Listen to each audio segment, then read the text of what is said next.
¿Qué tienen que ver un hombre vestido de mujer con 2 pistolas con Chopin y Liszt?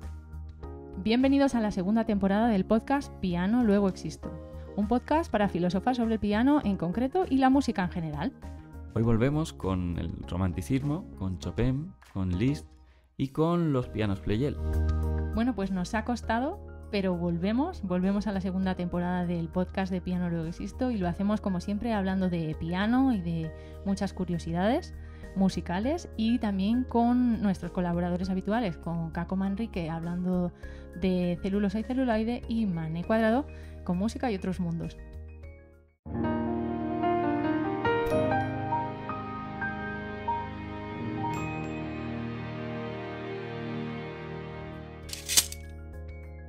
Pues sí, de romanticismo y más concretamente del piano romántico vamos a hablar aquí hoy, porque fue una de las épocas históricas en las que el piano llegó, digamos, a su máxima expresión artística y también técnica. Eso es, en esta época la técnica del piano se desarrolló muchísimo, en parte gracias a las dos figuras que vamos a hablar hoy, y podríamos decir que incluso la técnica que estudiamos hoy en los conservatorios es una sistematización de la técnica de esta época. Así que bueno, es una época muy importante. Podemos empezar a lo mejor definiendo lo que es el romanticismo, que es una corriente artística, no solo en música, sino en el resto de artes, pero que en música también nos afectó con unas características comunes entre todos. Y bueno, podríamos destacar pues a lo mejor la importancia del individuo, la revuelta social o la igualdad de oportunidades entre todos. Bueno, hay muchas características que la definen. Y bueno, también destacar, aunque a lo mejor en un futuro dedicaremos un capítulo a ello, la importancia de la literatura. Sí, de alguna manera las artes estuvieron muy unidas en ese momento y la música se vio influida por los textos literarios que muchas veces bebían de esos relatos para contar historias a través del sonido de la música. Eso es, aquí surgió la música programática, pero como digo, a lo mejor es tema para otro capítulo porque esto se puede extender muchísimo. Bueno, a nivel musical, ¿qué cosas podrías destacar o qué te gustaría destacar a lo mejor directamente más en el piano? Sí, más a nivel general. Luego, si hablamos un poco de Chopin y Liszt, podríamos decir que, bueno, evidentemente cambió la técnica, pero también cambió la escritura. A lo mejor una cosa llevó a la otra, o las dos pues, surgieron a la vez. El caso es que, bueno, aparece muchos más, aparición de acordes de séptima y de novena, dominantes secundarias, cromatismos, casi, en algunos momentos casi llega a la tonalidad. O sea que armónicamente sí que se desarrolló mucho y eso afecta al piano directamente. Aparte también, en cuanto al esquema formal, pues apareció mucha más libertad, los autores se tomaban muchas más libertades hasta el punto de empezar una obra en un tono y acabarla en otro. La textura generalmente era melodía acompañada. Pues bueno, hay muchos ejemplos. Si piensas en Chopin, se te podrán venir 1000 ejemplos a la cabeza de una melodía acompañada en diferentes formas, pero al fin y al cabo una melodía acompañada. También fue en esta época donde se empezaron a desarrollar los recitales y el virtuosismo de los intérpretes que llevó a que bueno, el público se volviera prácticamente loco. Apareció el fenómeno fan para ir a ver a determinados artistas tocar. Pues hemos decidido seleccionar a estos dos personajes, Chopin y Liszt, para representar el romanticismo, aunque podríamos hablar de muchísimos más, pero de alguna manera para contraponer un poco los dos perfiles. Por un lado tendríamos el perfil más romántico intimista, como podría ser Chopin, y por otro lado el intérprete virtuoso, que podría ser Liszt. Bueno, pues de Chopin podríamos hablar muchísimo. Hay muchas cosas, una figura muy importante en el piano y podría dar para mucho. Pero bueno, podemos destacar algunas cositas en concreto pensando en el piano. Decir que, bueno, él desarrolló en cierta medida la técnica. Él tenía un método inacabado, tiene un método inacabado que, bueno, se medio completó con algunos apuntes, o se puede medio completar con apuntes de algunos de sus alumnos. En lo que él proponía era, pues, la mano relajada, los dedos estirados pero un poquito curvados, sobre todo el paso del peso entre las notas para conseguir un fraseo. Destacaba también por el rubato expresivo y bueno, él pensaba, o él era pedagogo, o sea, él dio clases, ya hemos hablado en algunos de los vídeos, pues la escala con la que empezaban a dar clase y todo eso, echa un vistazo si no lo has visto. Pero bueno, también pensaba en las teclas negras como punto de referencia para organizar el movimiento y el fraseo. Se puede hablar mucho del fraseo romántico, de bueno, cómo se organiza, pero eso a lo mejor otro día también con el piano es más fácil hacer ejemplos. A lo mejor también algún elemento a destacar es la flexibilidad de la muñeca. Si tocas un poco su música, notarás que es casi inherente a la Que te lo música. pide. Si te lo pide, porque es que si no, no hay manera de que... O sea, la música solo haciendo sonar las notas ya suena bien, pero hacerlo, realmente transmitirlo como parece que te pide la música, necesita de esa posición, de ese relax, de evitar tensiones. Y aun siendo algunas de sus obras, los estudios, por ejemplo, realmente complejos técnicamente, necesita de siempre esa relajación y bueno, pues estar pendientes de no tensar. Y evidentemente uno de los elementos más importantes de Chopin y también del romanticismo es el pedal. El estudio del pedal en Chopin es fundamental para la sonoridad global y bueno, también luego hablaremos un poco de el piano que utilizaba, que en algunos puntos nos da pistas de cómo podremos adaptar su repertorio a nuestro piano actual. Escuchándote hablar, ya te haces un poco una idea de ese universo intimista o sí, interior en el que estaría sumido Chopin para componer de esa manera.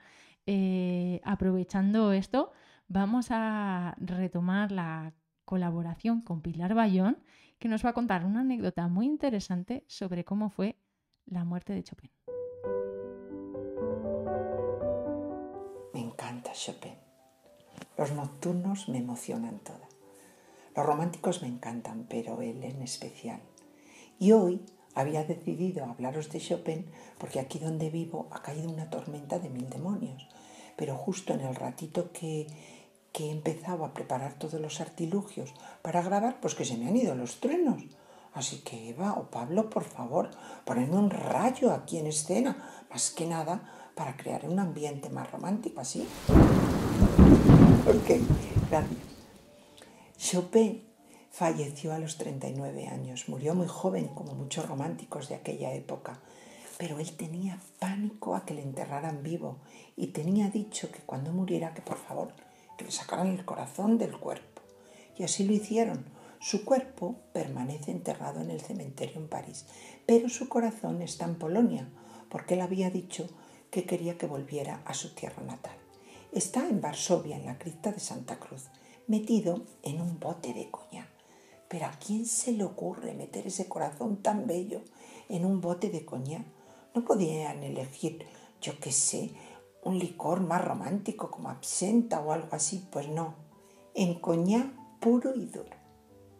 Y en la Segunda Guerra Mundial quisieron destruir esa iglesia. Menos mal que un nazi de las SS, un comandante, cogió el bote y lo pudo salvar. Más tarde, en el año 2014, claro, hace bien poco, decidieron abrir el bote y analizar el corazón para ver si Chopin había muerto realmente de tuberculosis o a ver de qué enfermedad había fallecido. Menos mal que los seguidores de Chopin y su tataranieto dijo que no abran ese bote. Eso es lo que opino yo, pero ¿para qué van a abrir un bote de coñac a estas alturas si estará añejo? Que además, con los efluvios, pues si es que se puede emborrachar cualquier investigador. Menos mal que no lo abrieron y solo lo analizaron visualmente. Y además, ¿qué necesidad hay de ello? Con ese corazón tan hermoso, ¿qué importancia tiene de qué falleció?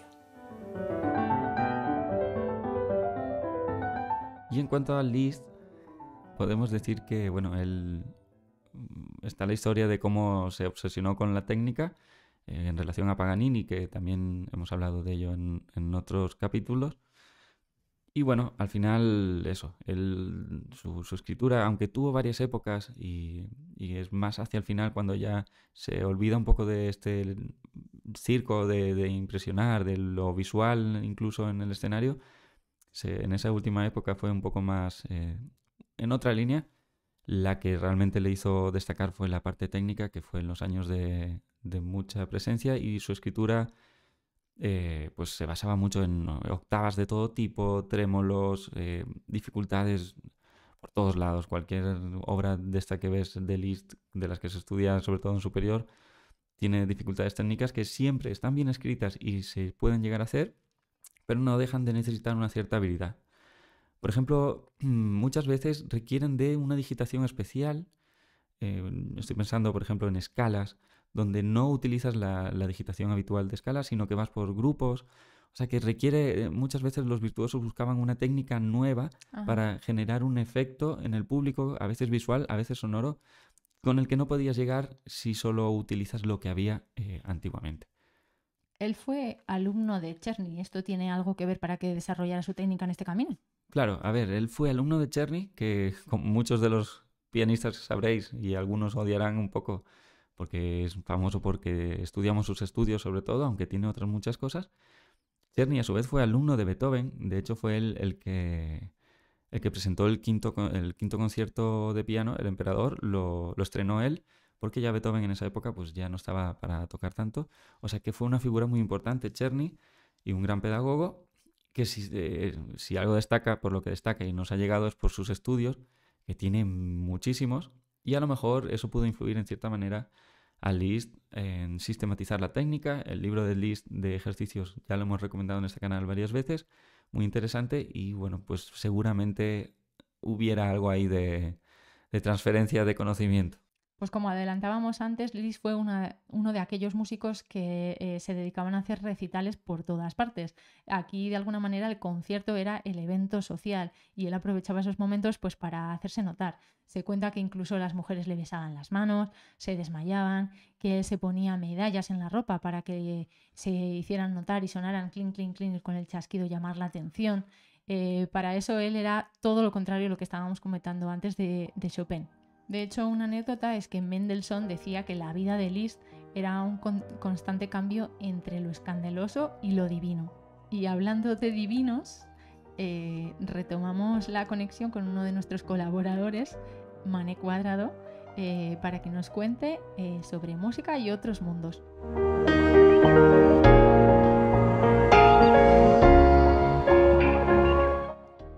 Bienvenido, Mané, ¿qué tal? ¿Qué tal las vacaciones?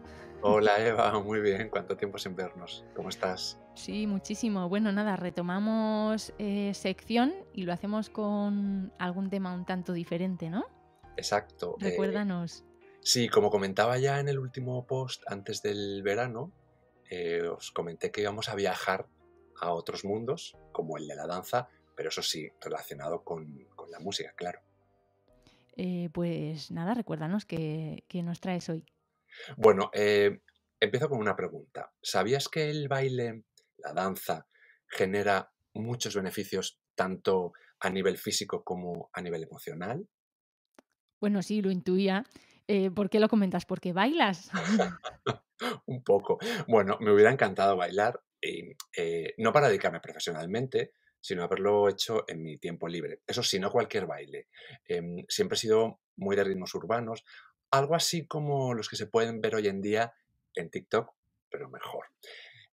Dicho esto, el saber de los beneficios del baile tiene ya un cierto recorrido, que si quieres te Ujú. puedo contar. Cuéntanos, cuéntanos. A ver, hace unos años una amiga bailarina me invitó a una actividad dentro de un festival de danza en la ciudad de Valencia.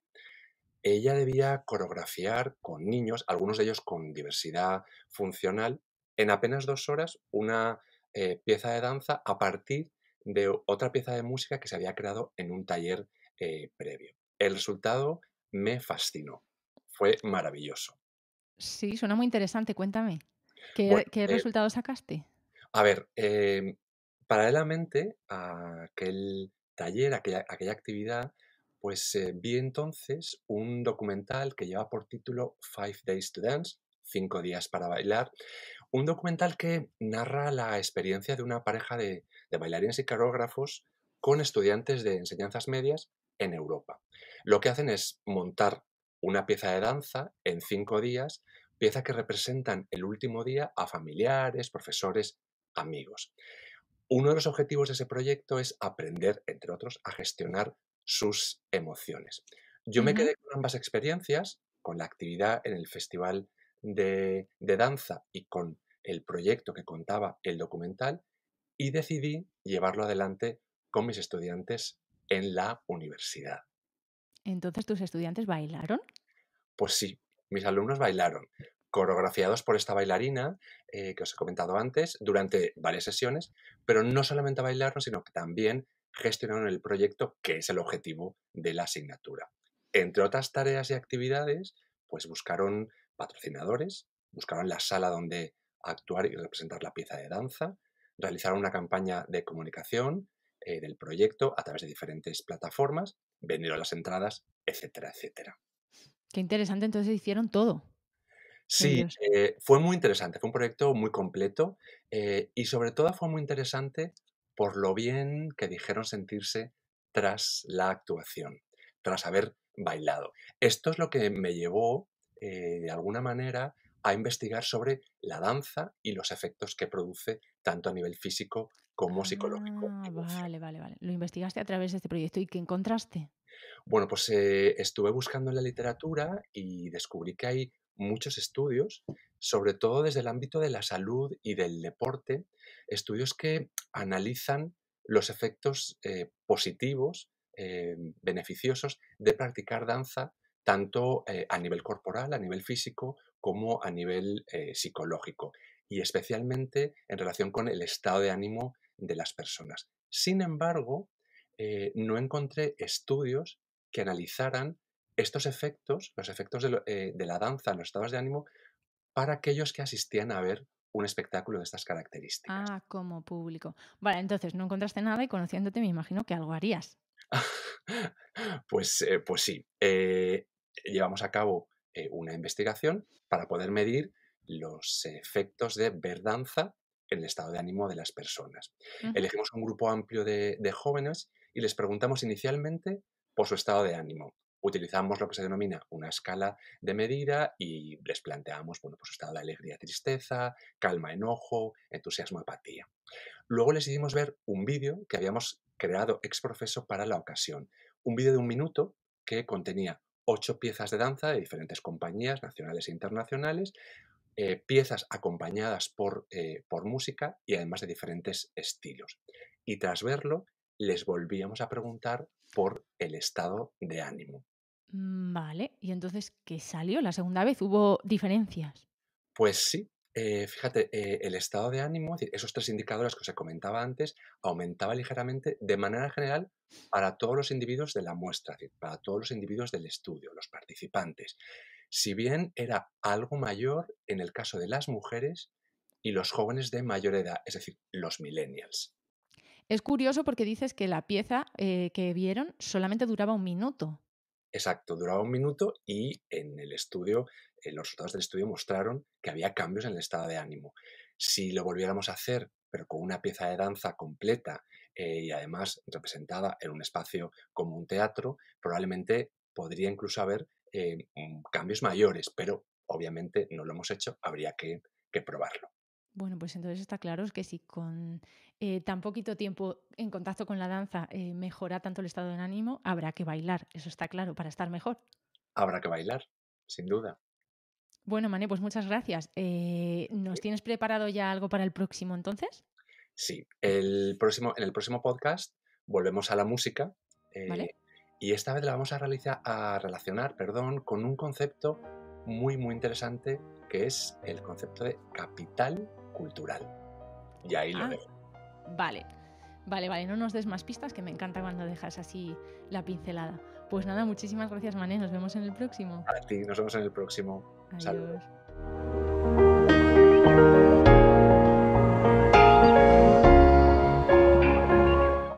Retomamos el tema del romanticismo, pero desde otro punto de vista. Hoy no vamos a hablar ahora, no vamos a hablar de los intérpretes, sino que vamos a hablar del constructor de pianos que fue uno de los probablemente más famosos de la época, que fue Pleyel. Pues Pleyel era también músico, era un músico bastante famoso que de hecho fue estudiante de Haydn y compuso hasta 40 sinfonías, pero sobre todo lo conocemos porque fue el fabricante de los conocidos como pianos Pleyel. Aunque él murió en 1831, sus instrumentos ya se comercializaban en toda Europa y de hecho su hijo continuó con la tradición, su hijo Camille, y fue el que dio continuidad también a su propia fábrica. Mucho más tarde incluso se asociaron con otros fabricantes para seguir en la construcción de pianos. Otra cosa a destacar también fue que a partir de entonces su hijo dio a conocer lo que se conocieron como los salones Pleyel, que eran lugares, como comentábamos antes de Liszt, para que los músicos se dieran a conocer y tocaran en sus salas. Pues sí, por ejemplo, Chopin era el piano que utilizaba. De hecho, cuando se vino a Mallorca, como comentamos en el capítulo de los preludios, le mandó hacer llegar un piano Pleyel a Mallorca. Y de hecho, bueno, él era constructor de pianos, pero también era editor. Los preludios los publicó Pleyel. Y son pianos particulares. Por ejemplo, en esa época ya estaba casi extendido, se estaba extendiendo el doble escape, que es un mecanismo que permite tocar dos notas, o sea, la misma nota dos veces muy rápido desde la mitad de la tecla, algo que no pasa en los pianos que no tienen doble escape.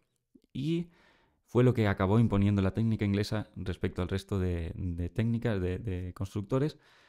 Pero Chopin no quería que Pleyel instalara ese mecanismo en sus pianos. A Chopin no le acababa de convencer. Y bueno, a lo mejor en ese caso no tuvo mucha visión de comercial, pero bueno, Pleyel, claro, lo tenía muy en consideración. Y el sonido de estos pianos es quizá lo que a Chopin le hacía sonar de manera distinta, quizá por eso le gustaban. Es verdad que hoy en día estamos acostumbrados a pianos homogéneos con misma sonoridad en todos los registros, con mucha capacidad técnica como pues eso, el doble escape, pero el piano Pleyel, sin tener el doble escape, permitía también la sonoridad entre registros, permitía que si eras muy habilidoso, como debía ser el caso de Chopin, pudieras destacar de alguna manera voces intermedias. Por ejemplo, cuando estudiamos nocturnos o cualquier obra de Chopin, vemos que muchas veces tiene como una segunda melodía que va haciendo con el pulgar, y eso era mucho más fácil de hacer notar en los pianos Pleyel, dado que en el registro medio había un timbre ligeramente distinto a los bajos o a los agudos, y eso permitía a lo mejor poder destacar las diferentes voces o melodías que estaban un poco más escondidas gracias a que ese piano tenía diferentes registros. A Liszt también le gustaban los pianos Pleyel, pero a lo mejor no precisamente por estos mismos motivos, ¿no? Supongo. Yo generalmente la figura de Pleyel se asocia más a Chopin. Bueno, Liszt tocó Pleyel, pero bueno, yo creo que era más defensor a Chopin que Liszt quizá. Y bueno, es verdad que la música de Liszt es mucho más fácil de tocar con un piano que responda muy bien técnicamente. Todas las ayudas que te den para tocar Liszt vienen bien.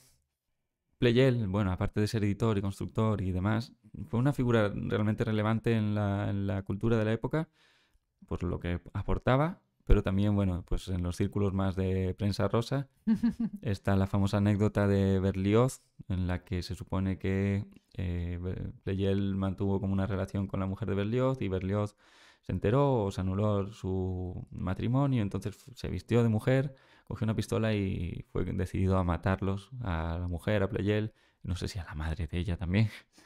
El caso es que, bueno, a mitad de camino, bueno, sucedieron varias cosas y al final Berlioz vio que no era una gran idea, se dio marcha atrás y, bueno, creo que lo llegó a dejar medio por escrito o trascendió.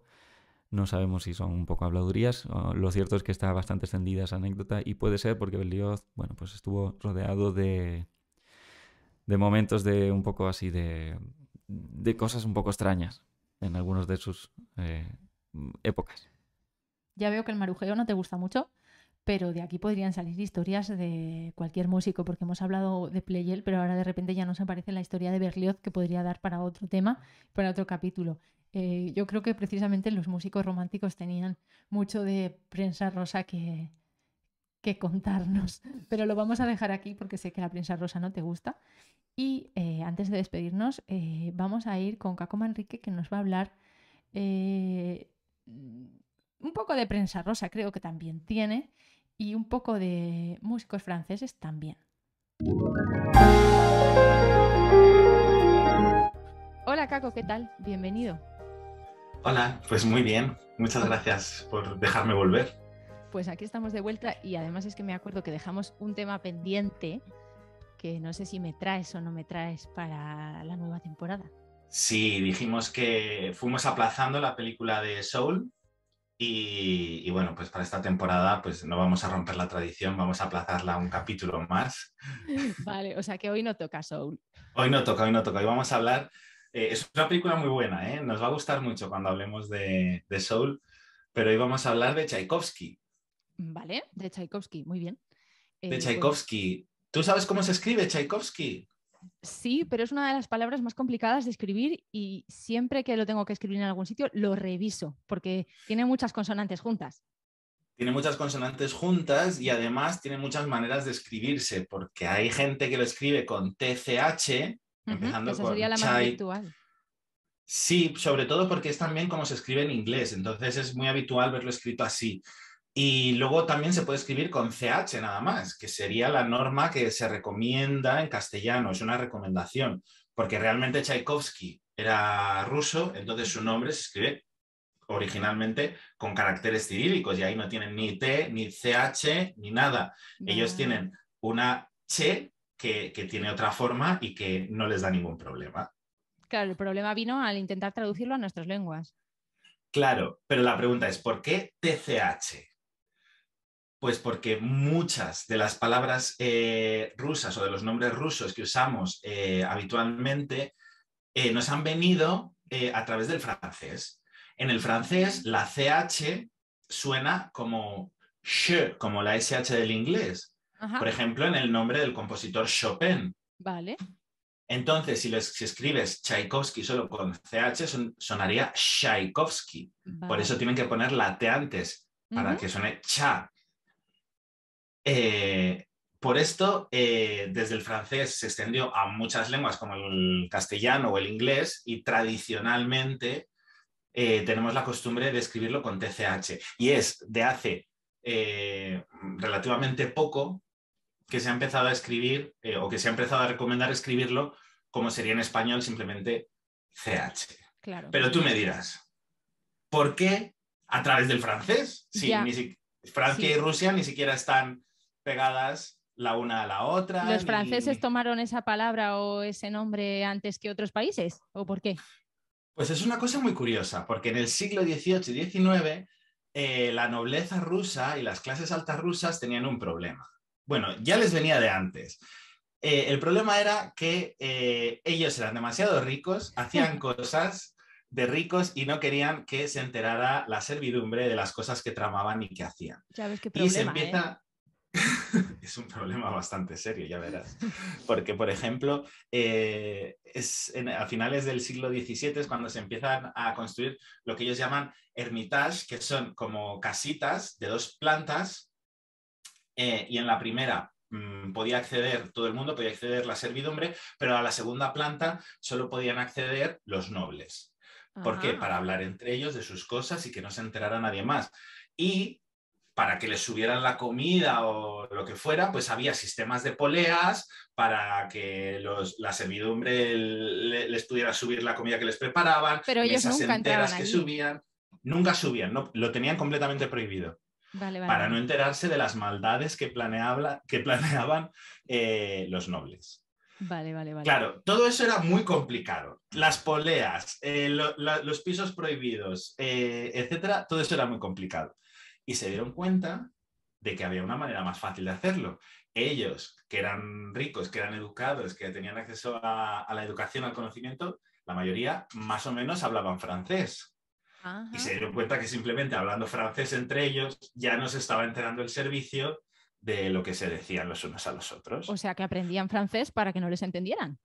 Eso es, y no solo aprendían francés, sino que mandaban a sus hijos a estudiar a Francia, contrataban tutores franceses para que vinieran a Rusia a educar a los niños y se esforzaban mucho. Hasta tal punto que llegó un momento en el que la nobleza rusa, para ellos, su lengua materna era el francés.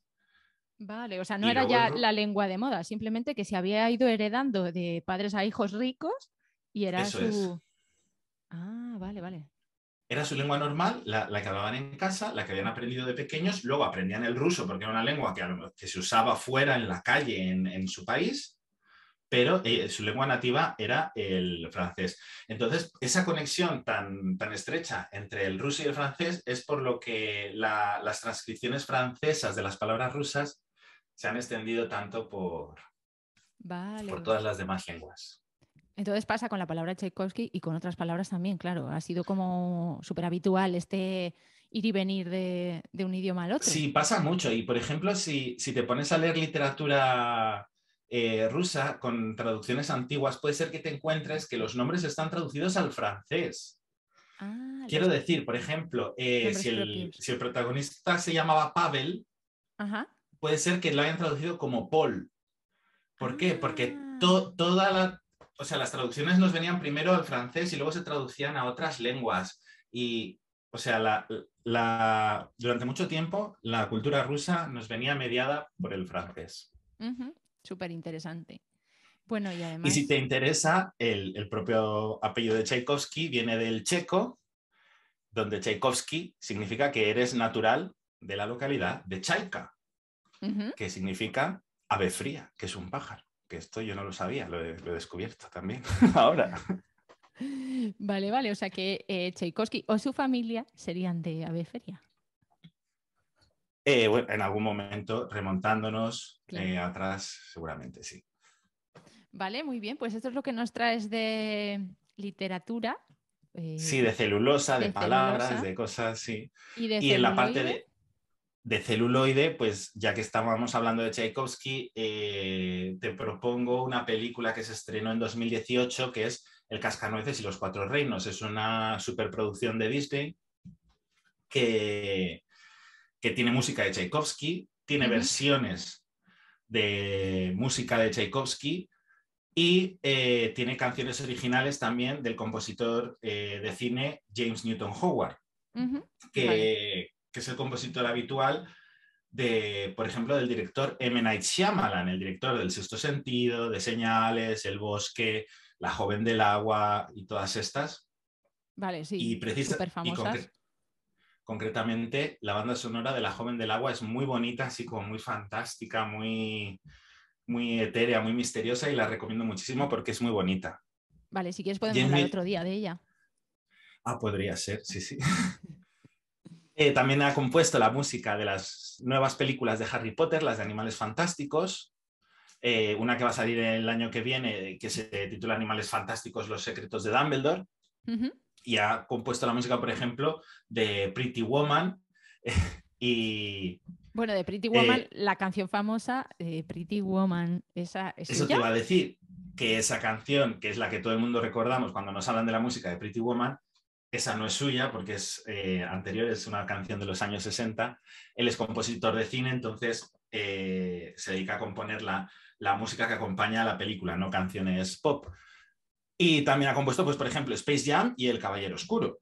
Vale, o sea que ha compuesto pelis bastante top. Y en esta lo que ha Sí, hecho ha sí. sido intentar, de alguna manera, supongo que cuando tú compones para una película que ya tiene música de un compositor famoso, por ejemplo, como Tchaikovsky, te tienes que adaptar un poco a ese universo, ¿no? Sí, bueno, y adaptarse también un poco al lenguaje cinematográfico, porque me imagino yo que habrá partes en las que le piden exactamente algo más técnico de aquí me tienes que dar tensión, Ujú. intriga y romance. Pues ahí se tiene Pongo un que do, un si aclarar. bemol y una séptima disminuida y ya lo tengo. Eso es, agachar las orejas y hacer lo que le manden. Ujú.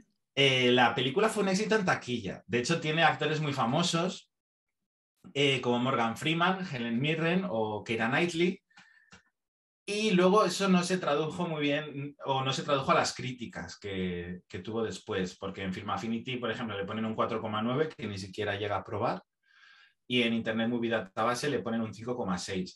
Yo la disfruté viéndola, hombre, no es una obra de arte, pero es bonita de ver por lo estético y está Ujú. entretenida. Se puede ver en Disney Plus porque es de Disney. Claro. Y creo que está en Amazon también comprándola y en Apple TV. Vale, pues nada, la buscaremos por ahí, la veremos. Y si quieres Y el próximo día, toca el Soul. próximo día traigo Soul. Ya es que no sé si creerte, la verdad. Pues yo tampoco, pero no te queda otra. Bueno, lo de hoy me ha gustado mucho, la verdad que me ha parecido súper interesante, así que si tenemos que esperar para Soul, pues esperamos para Soul. Muchas gracias, Kako, y hasta la próxima. Bye. Adiós. Pues hasta aquí el capítulo de hoy. Hoy hemos hablado del romanticismo, el piano romántico, de Chopin y Liszt, dos de las figuras más importantes dentro del piano romántico, y también de uno de los fabricantes probablemente más famosos de esta época, que fue Pleyel. También hemos hablado con nuestros colaboradores Mane Cuadrado en Música y Otros Mundos, que nos ha hablado de la danza, y con Kako Manrique, que nos ha contado unas cuantas anécdotas interesantes sobre Tchaikovsky. Y con esto nos despedimos. Hasta luego. Hasta luego.